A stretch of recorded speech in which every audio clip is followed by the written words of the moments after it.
কেউ মনে করেন আমাদের উপার্জনগুলো হারাম মিশে গেছে, এগুলো দিয়ে হজ হবে না, দেখি একটু নিষ্কণ্টক হালাল কিছু করতে পারি কিনা।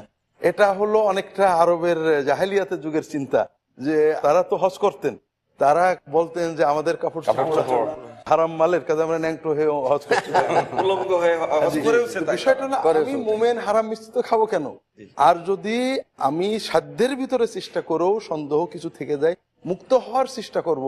কিন্তু যে সম্পদের আমি মালিক, আমার মালিকানায় সম্পদ আছে, যে সম্পদ দিয়ে আমার বাইতুল্লাহ যাওয়া আসার সুযোগ আছে, এই সম্পদ থাকলে হজ আমার ফরজ হয়ে গেছে।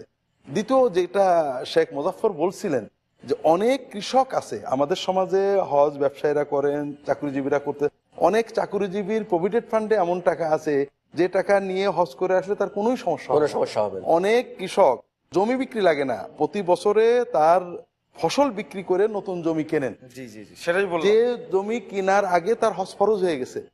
অনেক ব্যবসায়ী টাকা দিয়ে নতুন ব্যবসা বৃদ্ধি করেন, প্রতি বছরের লাভের টাকা দিয়ে ব্যবসাকে বড় করেন, অথচ তারপর হজ ফরজ আছে। এই জন্য হজ ফরজ হওয়ার এই অস্পষ্টতা আমাদের মন থেকে দূর করতে হবে। সবচেয়ে বড় যে আমাদের বুঝতে হবে যে আমার জীবনের সবচেয়ে বড় লাভ হলো যে আল্লাহর মেহমান হতে সুযোগটা নেওয়া। এতে কি হবে? আখেরাতের লাভ তো আছেই, দুনিয়ার লাভ কি? আল্লাহ রাসূল সাল্লাল্লাহু আলাইহি ওয়াসাল্লাম বলছেন যে তাবিউ বাইনাল হজ্জ ওয়াল উমরা ফাইন্নাহুমা ইয়ানফিয়ানি আল ফাকরা ওয়াদ দুনুব।